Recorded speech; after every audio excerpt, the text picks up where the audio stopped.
Hey Calvary, it's great to be with you today for the word of the day.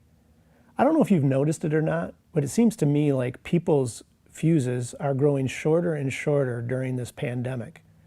It seems like more and more people are struggling with anger. Maybe you're struggling with anger. Over the past couple of weeks, we've been planning and working towards reopening our Sunday morning service. Last week, we sent out an all-church email and let people know that we were working towards this, and it resulted in us inviting about 100 people to attend last week's service. And as you can imagine, not everyone was happy with our decision. In fact, I received a number of emails from different people that weren't happy about the direction we were taking. Now, it was interesting. About half of the people were concerned that we were breaking rules and moving too quickly. And the other half of people were concerned that we didn't have enough faith and we were moving too slowly.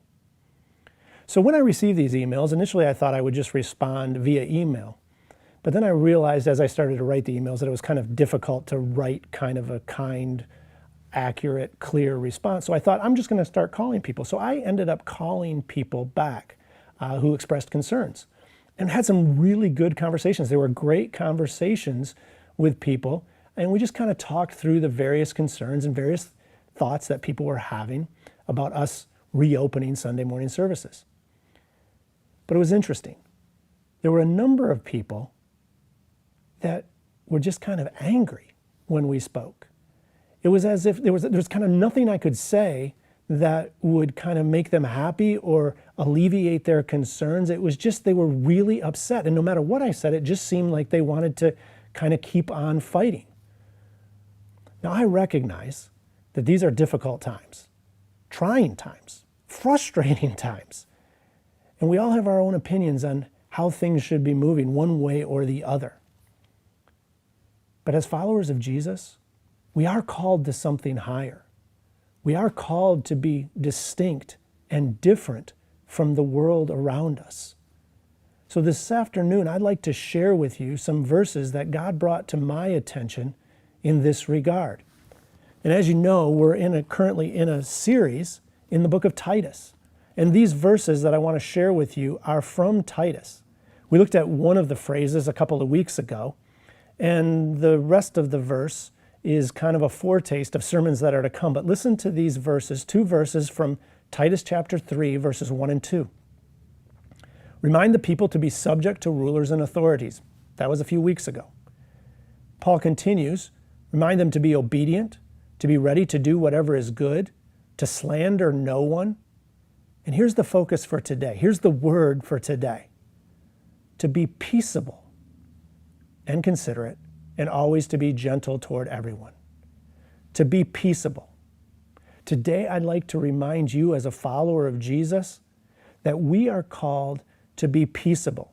Now, we're going to dig deeper into this word in a few weeks in a sermon, but today, God wants to remind you to be peaceable. This literally means not fighting, uncontentious, non-combatant.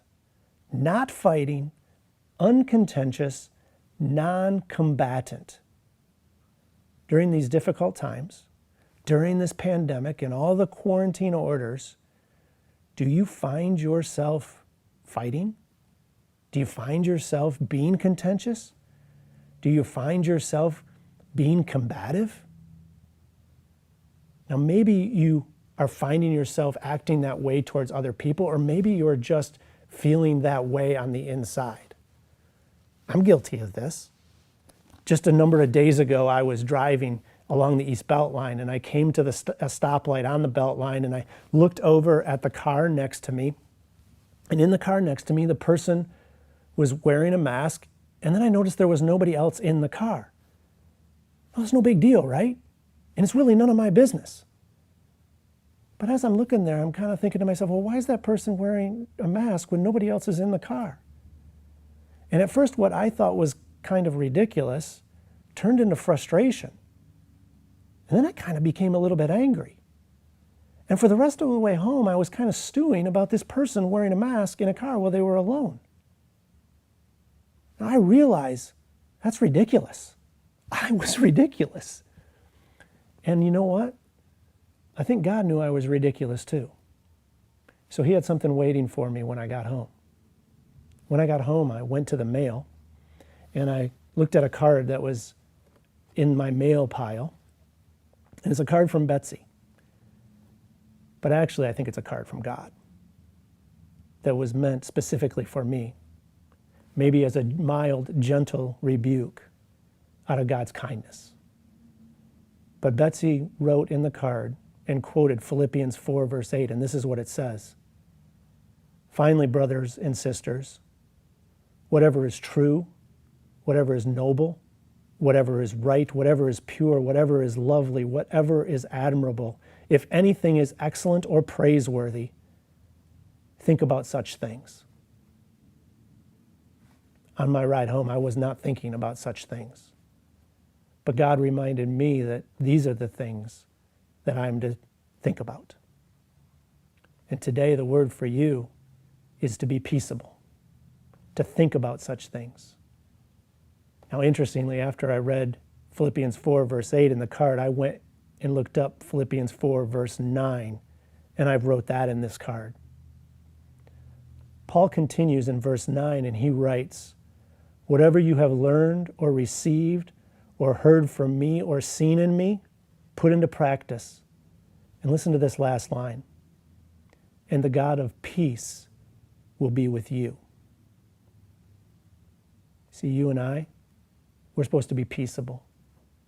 And we're supposed to think about whatever is true, noble, right, pure, lovely, admirable, excellent, and praiseworthy. And when we do, the God of peace will be with you, and he'll be with me. Be peaceable. God bless, and have a great day.